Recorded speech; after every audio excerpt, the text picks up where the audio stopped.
Sans plus tourner autour du pot, donc déjà premièrement, donc pour ce qui concerne l'enseignement d'aujourd'hui, on va parler du voile de la femme. Qu'est-ce que c'est que le voile de la femme? Est-ce que la femme doit se voiler? On va à peu près répondre à cette question ce soir. Donc déjà, premièrement, avant d'entamer, je vais vous encourager à partager le live. Voilà. Certes, la qualité n'est pas au rendez-vous, on n'a pas encore le meilleur des téléphones. Ça va venir au fil du temps, la qualité n'est pas encore au rendez-vous, mais on va à peu près travailler dessus. Je vous encourage à partager le live, voilà, à tapoter aussi un maximum. Donc du coup, pour l'enseignement de ce soir, il faut savoir que déjà, c'est un enseignement qui fait beaucoup polémique, parce qu'on a à peu près tout entendu à ce sujet. Mais comme j'ai toujours dit, lorsqu'on entend tout et n'importe quoi sur un sujet, c'est l'écriture qui doit trancher. Donc déjà, premièrement, on va aller déjà directement dans le 1 Corinthiens 11, très important, c'est là où on nous parle du voile. Voilà. On va engager. Donc du coup, 1 Corinthiens 11 nous dit ceci. Donc je vais directement descendre au verset 4, là où tout commence. Donc c'est l'apôtre Paul qui s'exprime et qui nous dit. Donc 1 Corinthiens 11, le verset 4, il nous dit « Tout homme qui prie ou qui prophétise la tête couverte déshonore son chef. Toute femme, au contraire, qui prie ou qui prophétise la tête non voilée déshonore son chef. C'est comme si elle était rasée. Car si une femme n'est pas voilée, qu'elle se coupe aussi les cheveux. Or, s'il est honteux pour une femme d'avoir les cheveux coupés ou d'être rasée, qu'elle se voile. L'homme ne doit pas se couvrir la tête, puisqu'il est l'image de la gloire de Dieu, tandis que la femme est la gloire de l'homme. En effet, l'homme n'a pas été tiré de la femme, mais la femme a été tirée de l'homme, et l'homme n'a pas été créé à cause de la femme, mais la femme a été créée à cause de l'homme. C'est pourquoi la femme, à cause des anges, doit avoir sur la tête une marque de l'autorité dont elle dépend. Toutefois, dans le Seigneur, la femme n'est point sans l'homme, ni l'homme sans la femme. Car de même que la femme a été tirée de l'homme, de même l'homme existe par la femme, et tout vient de Dieu. Jugez-en vous-même, est-il convenable qu'une femme prie Dieu sans être voilée? La nature elle-même ne vous enseigne-t-elle pas que c'est une honte pour l'homme que de porter de longs cheveux, mais que c'est une gloire pour la femme d'en porter, parce que la chevelure lui a été donnée comme voile? Point d'interrogation. Donc du coup là, je vous ai lu ça après tout d'un coup, que vous puissiez déjà vous faire une image. Et du coup là, comme j'ai lu ça tout d'un coup, donc c'est ce chapitre-là qui nous parle précisément du voile et qui amène beaucoup de polémiques. Donc du coup là, j'ai lu tout d'un coup, donc maintenant on va aller directement verset par verset pour pouvoir bien comprendre avec l'explication. Donc voici ce que cela nous dit. Donc déjà, il faut comprendre une chose. Concernant tout ce qu'on a vu, il y a deux réponses possibles. D'un côté, on a une catégorie de personnes qui nous disent que le voile, c'est le tissu. Et d'un autre côté, on a également une catégorie de personnes qui nous disent que le voile, c'est la chevelure de la femme. La chevelure, c'est ça qui est le voile. Donc, du coup, on pourra analyser tout ça. Donc déjà, là, on va aller directement. Donc là, je vais relire, mais cette fois-ci, je vais interpeller chaque verset pour pouvoir sortir l'explication. Et vous allez voir qu'on va aller tout au long des versets pour pouvoir vous dire pourquoi est-ce que je vous sors cette explication-là précisément.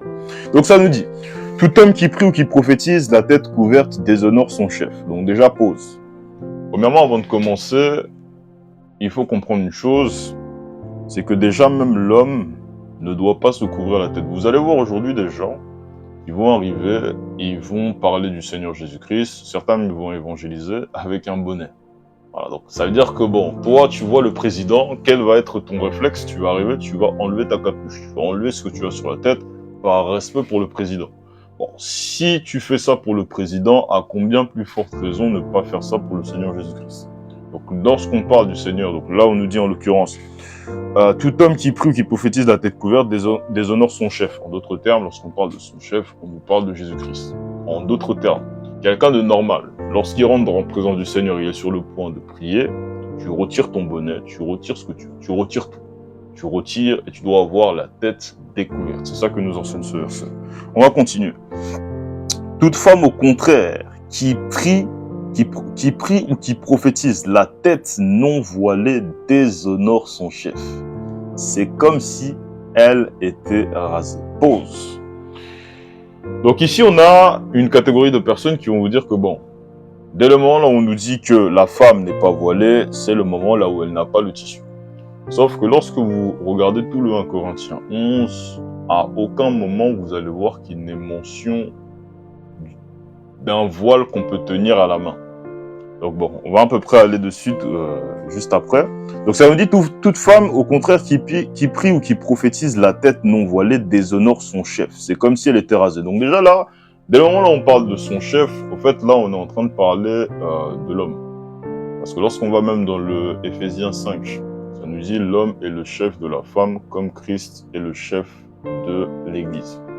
Donc là c'est dans le 1 Corinthiens 5, enfin non, le Éphésiens 5 verset 22 environ.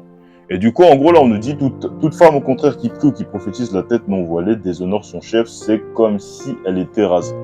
Donc, ce qui est intéressant ici, donc, dès le moment là où on nous dit, car si une femme n'est pas voilée, qu'elle se... Bon, derrière, même dans le verset 6, on dit, car si une femme n'est pas voilée, qu'elle se coupe aussi les cheveux. Or, s'il est honteux pour une femme d'avoir les cheveux coupés ou d'être rasée, qu'elle se voile.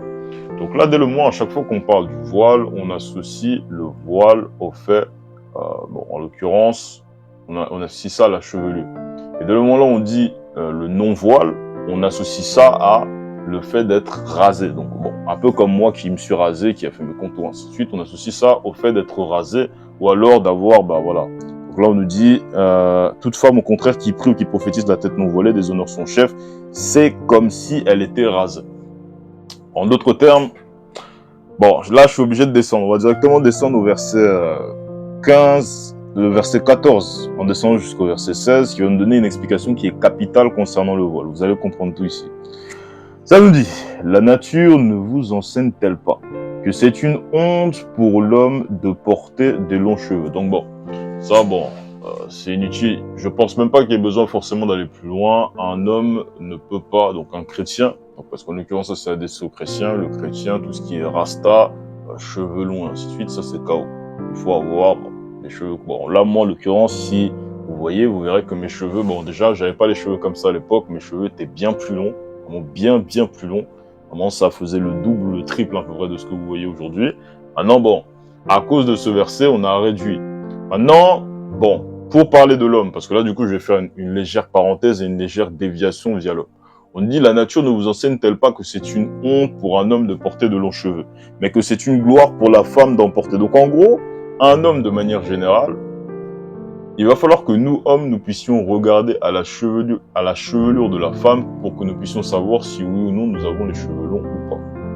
Lorsque vous voyez la femme, que cela peut être la femme, bon, moi en l'occurrence, étant donné que je suis d'origine congolaise, bah automatiquement, moi je vais regarder la femme, la longue chevelure que la femme peut avoir pour pouvoir à peu près paramétrer si oui ou non je suis conforme, si oui ou non mes cheveux sont courts, moyens ou longs. Et bah au fait c'est exactement ça que nous les chrétiens nous allons faire. C'est-à-dire qu'il faut à peu près qu'on arrive qu'on soit mesuré, qu'on n'ait pas les cheveux qui soient hyper longs, des rastas et ainsi de suite. Ça c'est pas pour nous les chrétiens. Donc là du coup ça c'est déjà un premier point. Donc la nature ne vous enseigne-t-elle pas que c'est une honte pour l'homme que de porter de longs cheveux? Bon, sachant qu'on est l'image du Seigneur Jésus-Christ, on ne peut pas refléter la honte. Parce que bon, si on arrive, on vient, on a les longs cheveux, ainsi de suite, la nature nous enseigne que c'est une honte. Donc ça veut dire quoi? Lorsqu'on arrive, on vient, on lit ce verset, c'est la nature qui nous enseigne, homme comme femme. Maintenant, voici ce que la nature nous enseigne. Parce que là, l'apôtre Paul pose ce que l'on appelle une question rhétorique. Il pose une question à laquelle lui-même il a la réponse. La nature ne vous enseigne-t-elle pas? Donc, premier point, c'est la nature qui doit nous enseigner. Ça, c'est un point qui est capital. La nature ne vous enseigne-t-elle pas que c'est une honte pour l'homme de porter de longs cheveux, mais que c'est une gloire pour la femme d'en porter parce que la chevelure lui a été donnée comme voile? Point d'interrogation. Donc quand on arrive, on vient, on regarde bien. Donc en ce qui concerne le cas de Samson, comme tu viens de le mentionner dans le commentaire, Samson, lorsqu'on parle de Samson c'était un cas particulier. Quand tu regardes la prophétie, je crois c'est dans Juge au chapitre 6, tu verras que Samson c'était un cas particulier. Il ne boira ni liqueur forte et ainsi de suite. Samson il était sanctifié. Donc Samson c'est totalement différent. Mais en gros là maintenant, pour continuer dans mon explication, la nature ne vous enseigne-t-elle pas que c'est une honte pour l'homme de porter de longs cheveux, mais que c'est une gloire pour la femme d'en porter parce que la chevelure lui a été donnée comme voile? Donc ça veut dire quoi? Là on a un premier point. La nature doit nous enseigner. Et maintenant la nature nous enseigne quelque chose de capital en ce qui concerne la chevelure de l'homme. Et maintenant, la nature également nous enseigne quelque chose de capital en ce qui concerne la femme. C'est que les cheveux de la femme lui ont été donnés comme une gloire. C'est le pourquoi même l'apôtre Paul lui-même le dira, mais que c'est une gloire pour la femme d'emporter, en parlant des cheveux, parce que la chevelure lui a été donnée comme voile. Point d'interrogation. D'autres termes, j'aimerais bien, donc pour tous ceux qui disent que le voile c'est le tissu, que vous puissiez me montrer un verset qui démontre une gloire qui a été cachée. Si le Seigneur a permis que la gloire, que les cheveux puissent être une gloire pour la femme, au même titre, on peut regarder par exemple, je sais pas, même la gloire, je pense même, on va même un peu légèrement faire des petites virgules, vous me connaissez, je pense que vous savez donc ici. Donc, on va aller dans Jean chapitre 1, à partir du verset 12, en descendant, qui nous dit, mais à tous ceux qui l'ont reçu, à ceux qui croient en son nom, donc Jésus-Christ, il a donné le pouvoir de devenir enfants de Dieu, lesquels sont nés, non du sang, ni de la volonté de la chair, ni de la volonté de l'homme, mais de Dieu. Et la parole a été faite chair, et elle est habitée parmi nous, pleine de grâce et de vérité. Nous avons contemplé sa gloire, comme la gloire unique venue du Père. En d'autres termes, lorsqu'on parle de la gloire, c'est ce qui se révèle. Donc là, dès le moment là où on nous dit, la nature ne vous enseigne-t-elle pas que c'est une gloire pour la femme d'avoir les cheveux longs? En d'autres termes, lorsqu'on nous parle, donc parce que il y a une catégorie, comme je l'ai dit, une catégorie de personnes qui te diront que le voile c'est le tissu. Si le voile c'est le tissu, ça voudrait dire que la chevelure, qui est la gloire, est planquée, doit être cachée. Sauf que c'est pas possible. Pourquoi? Parce que lorsqu'on nous parle de la gloire de manière générale, la gloire c'est ce qui est révélé. La gloire c'est ce que tu vois. Et maintenant, pourquoi est-ce que j'affirme à peu près tout ça? Donc on va aller petit à petit. Donc déjà là on nous dit mais que c'est une gloire pour la femme d'emporter parce que la chevelure lui a été donnée comme voile. Point d'interrogation. Donc ça fait que du coup quand vous arrivez, vous avez cette information-là. Dès le moment là où l'apôtre Paul pose cette question-là, vous allez comprendre que tout le chapitre, lorsqu'on va au-dessus, donc on va par exemple dans le verset 5 qui nous dit « Toute femme au contraire qui prie ou qui prophétise la tête non voilée déshonore son chef, c'est comme si elle était rasée. » En d'autres termes, l'association d'une femme qui arrive, qui vient, je sais pas, on a par exemple, on pourra même prendre l'exemple des tresses. Lorsqu'une femme par exemple est tressée, là on nous dit toute femme au contraire qui prie ou qui prophétise la tête non voilée déshonore son chef, c'est comme si elle était rasée. Donc pour prendre l'exemple des tresses, une femme par exemple qui a des tresses, c'est comme si elle était rasée, elle n'est pas voilée. Maintenant, pourquoi est-ce que je vous dis ça? Parce que du coup là je tiens une déclaration qui est forte et vous allez voir pourquoi est-ce que je tiens ça. Parce que au fait, si logiquement le tissu et le voile, parce que du coup j'ai beaucoup enseigné comme ça vous allez bien comprendre. Si le tissu et le voile, automatiquement on ne doit pas parler des cheveux de la femme lorsqu'on nous parle de son apparence extérieure. Sauf que lorsqu'on va dans, on pourrait prendre deux versets mais je vais en prendre un précisément, on va aller dans 1 Pierre 3. 1 Pierre 3, le verset 3. Vous allez voir quelque chose qui est assez surprenant. Qui nous dit ceci. Femmes, soyez de même soumises à vos maris, afin que si quelques-uns n'obéissent point à la parole, ils soient gagnés sans parole, par la conduite de leurs femmes. En voyant votre manière de vivre, chaste et réservée, ayez non cette parure extérieure qui consiste dans les cheveux tressés, les ornements d'or ou les habits que l'on revêt. Question. Si le voile de la femme, c'est le tissu, pourquoi est-ce qu'on nous parle encore dans 1 Pierre 3 des cheveux de la femme? Pourquoi est-ce que dès le moment où l'apôtre Pierre nous parle de la femme en ce qui concerne la parure extérieure, pourquoi est-ce qu'on nous dit la femme ne peut pas se tresser? C'est la question également que je poserai à tous ceux qui disent que le voile c'est le tissu. Tout simplement parce que dès le moment là où on arrive, on nous parle du voile dans les Écritures. Donc là en l'occurrence, parce que du coup, à chaque interdiction, il y a une explication. Par exemple, le moment là où il va nous dire, par exemple dans le 1 Timothée 2 verset 9, le moment là où on nous dit que la femme doit s'habiller avec pudeur et modestie. Pourquoi est-ce qu'on va dire que la femme doit s'habiller avec pudeur et modestie? C'est tout simplement parce que une femme, surtout une femme qui est généreuse, qui est potelée, frère, si tu arrives, tu viens, tu regardes, en fait, ça va être une occasion de chute. Pourquoi? Parce que, quand tu vois une femme qui a avantage et ainsi de suite, le réflexe des hommes, qu'est-ce que ça va être? Ça va être de regarder. Et c'est normal, parce que ça, c'est dans la nature de l'homme. C'est le pourquoi. On demande aux sœurs chrétiennes de pouvoir s'habiller d'une manière pudique, afin que, le corps que Dieu les a donné puisse être réservé exclusivement à leur mari. Donc ça, c'est un exemple. Donc ça veut dire que à chaque interdiction en ce qui concerne la parure extérieure de la femme, il y a une explication. Mais là, maintenant, c'est la question même que je poserai à tous ceux qui disent que le voile, c'est le tissu. Pourquoi est-ce que la femme n'a pas le droit de se tresser d'après l'Écriture? Bonne chance pour répondre. Maintenant, l'explication ici, elle est simple. Maintenant, parce que du coup, comme moi, je tiens la déclaration et j'affirme au nom du Seigneur Jésus-Christ que le voile de la femme, c'est sa chevelure naturelle. Pourquoi? Parce que si la femme a les tresses, automatiquement, la partie de son crâne est dehors. C'est comme si elle était rasée. Car si une femme n'est pas voilée, c'est comme si elle était rasée.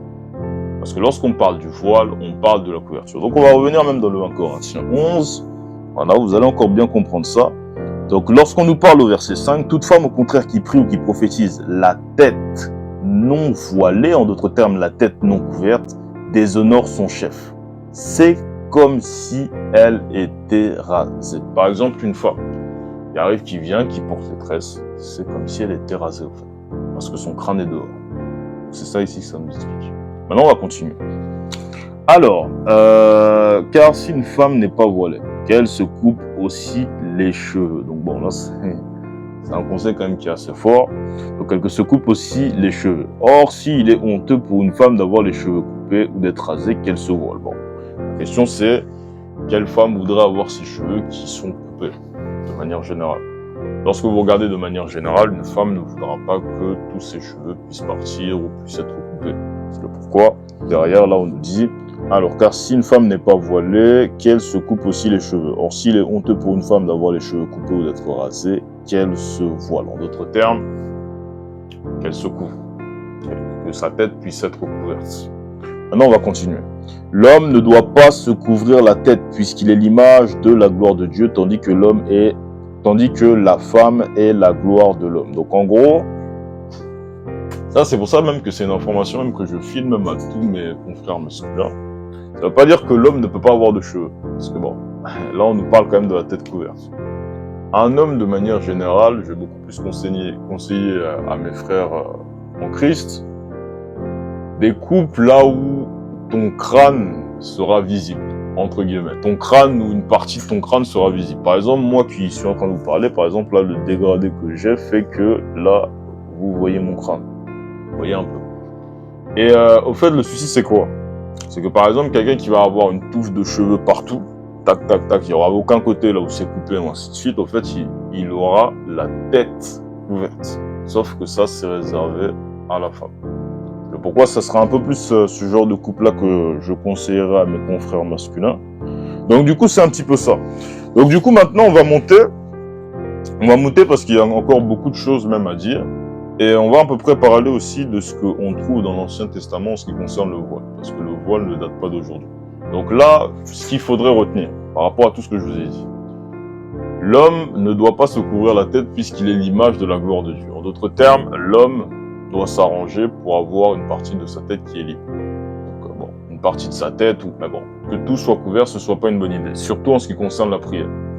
Et maintenant, il y a même une question même du coup qui me vient à l'esprit, mais bon, on va y revenir tout à l'heure. Pourquoi est-ce que je dis que le voile n'est pas le tissu? Parce que lorsqu'on arrive, on vient regarder bien, si le voile est le tissu, il y a beaucoup d'incohérences. Et je vais vous citer encore une incohérence avant d'arriver à la conclusion. On va aller dans 1 Thessaloniciens.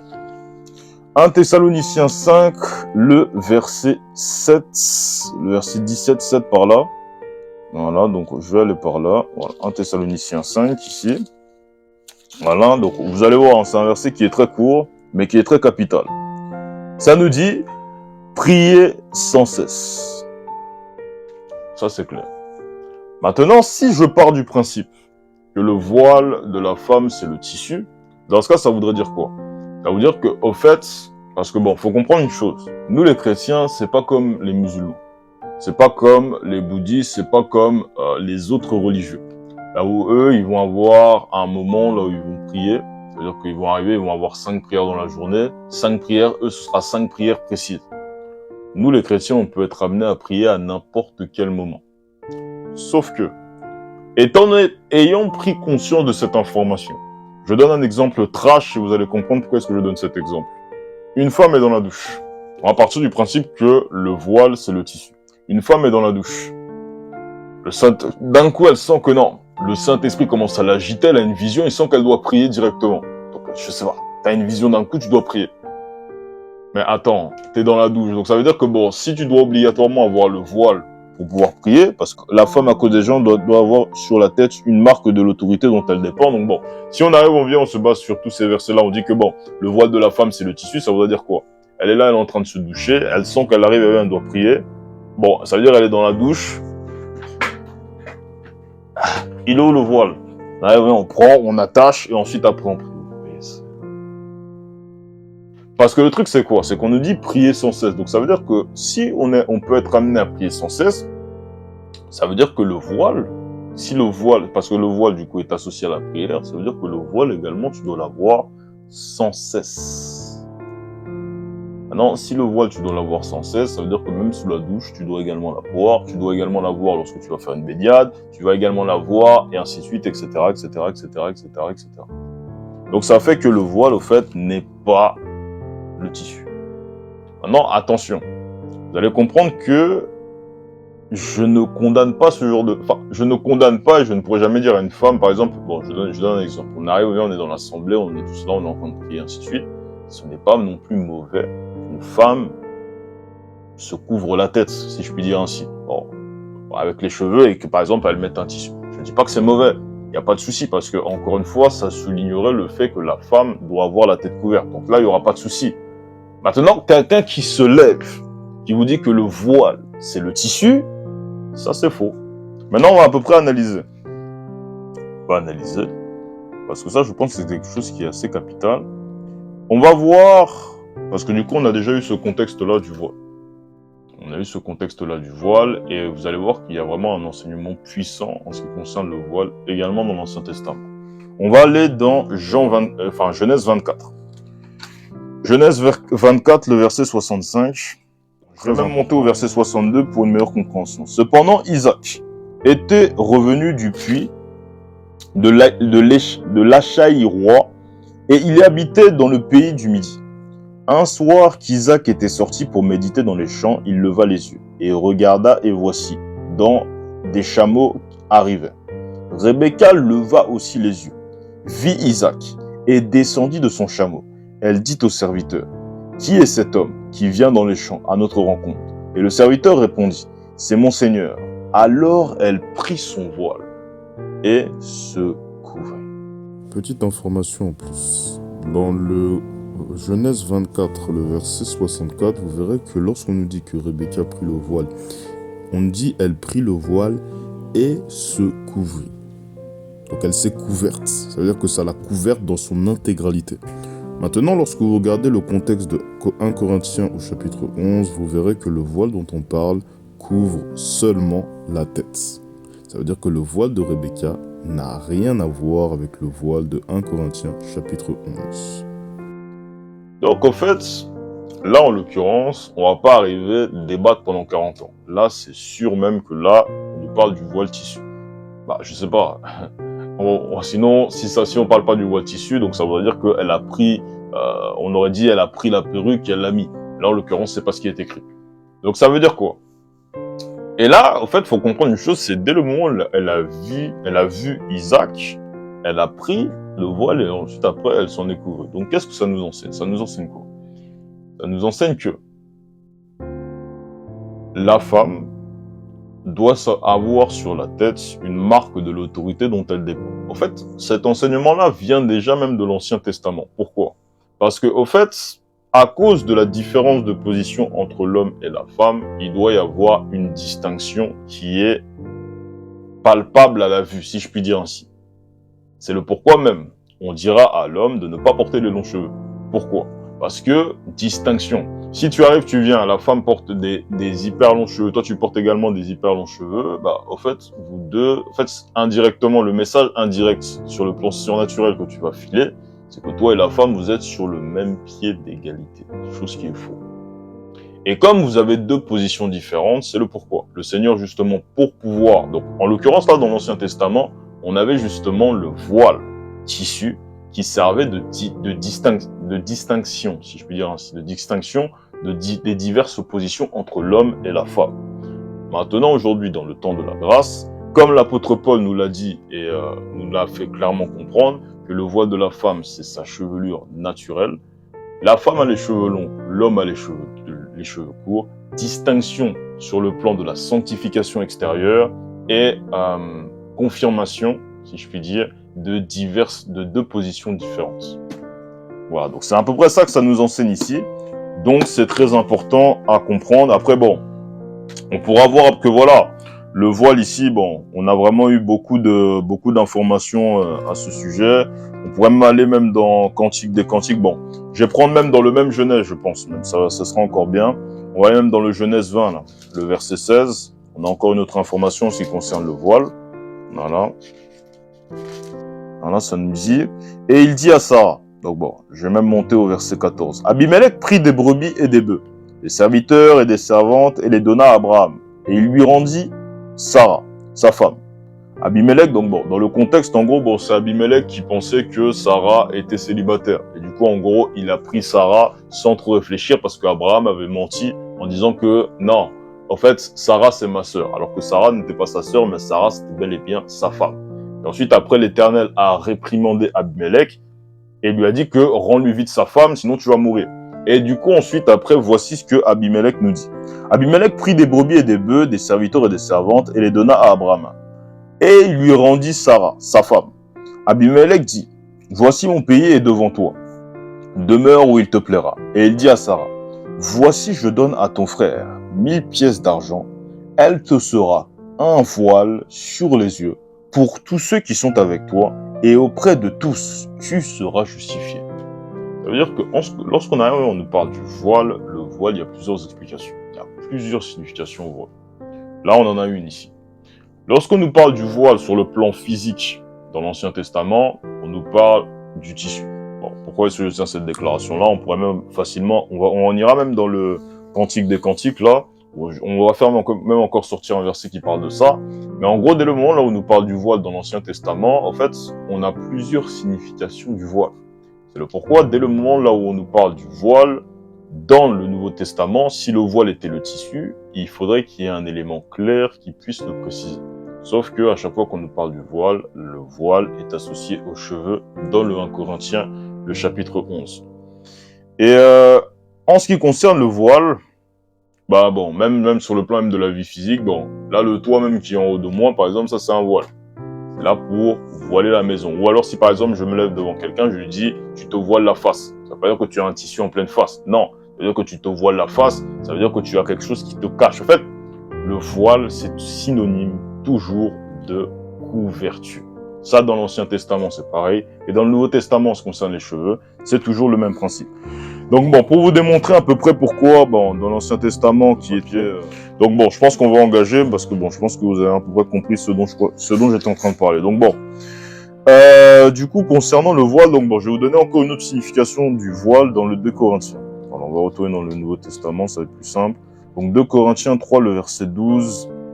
Voilà, le verset 12 à 14. Voilà, qui nous dit, ayez donc cette espérance. Nous usons d'une grande liberté.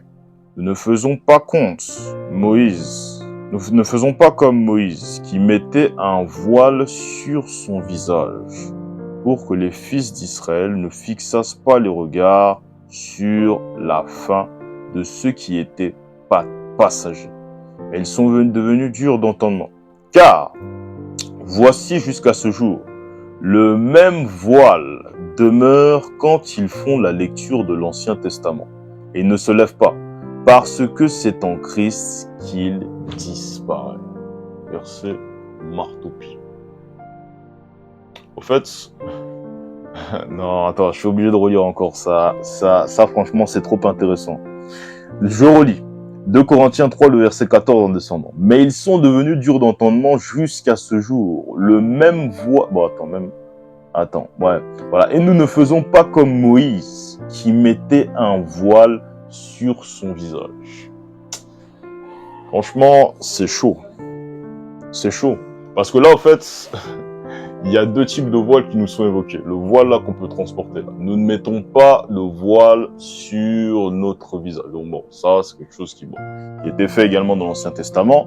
Ne mettons pas un voile sur son visage pour que les fils d'Israël ne fixassent pas les regards sur la fin de ceux qui étaient passagers, mais ils sont devenus durs d'entendement jusqu'à ce jour. Le même voile demeure quand ils font la lecture de l'Ancien Testament et ne se lèvent pas parce que c'est en Christ qu'il disparaît. Donc comme là on peut voir, on a plusieurs significatifs du voile. Voile sur le plan physique, on a également le voile sur le plan surnaturel.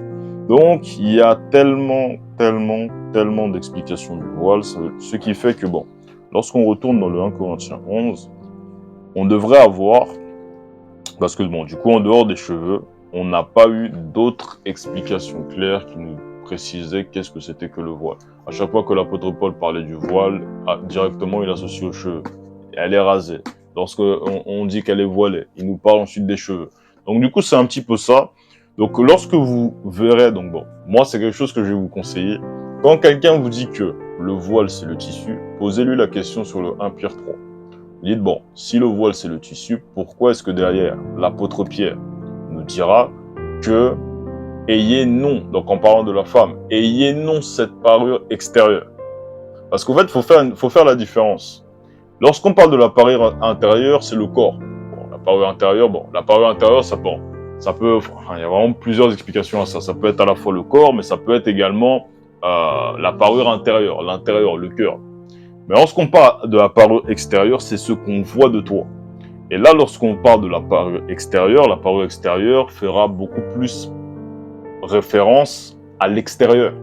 Parce que lorsqu'on parle de la parure intérieure, mais attends, lorsqu'on parle de la parure extérieure, mais le mari là, mais attends, on va même relire même ça. Très important, voilà, parce que je pense que même ça, c'est un verset marteau-pilon pour tout casser par rapport à tout ça. Le 1 Pierre là, 1 Pierre 3. Voilà, 1 Pierre 3 ici. Femmes, soyez de même soumises à vos maris, afin que si quelques-uns n'obéissent pas à la parole, ils soient gagnés sans parole par la conduite de leurs femmes. En voyant votre manière de vivre, chaste et réservée. Donc là, on parle du mari. Ayez non cette parure extérieure qui consiste dans les cheveux tressés, les ornements d'or ou les habits que l'on revêt.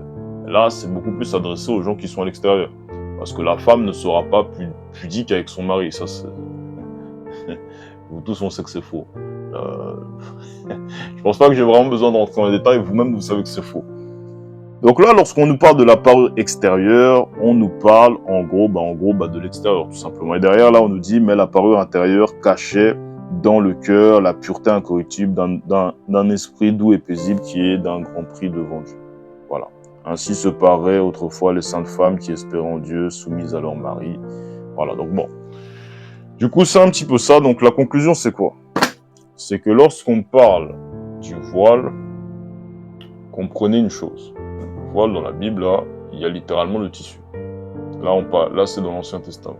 Dans le Nouveau Testament, on nous parle de la chevelure. La chevelure de la femme, c'est ça là, qui est son voile, qui cache sa tête. Parce que déjà même, quand on nous parle du voile, même dans le 1 Corinthiens 11, on nous parle même du voile sur la tête. Déjà même la question même, est-ce que le voile, pour que vous puissiez vraiment comprendre de quel voile je parle, regardez bien même, comment je pourrais dire ça?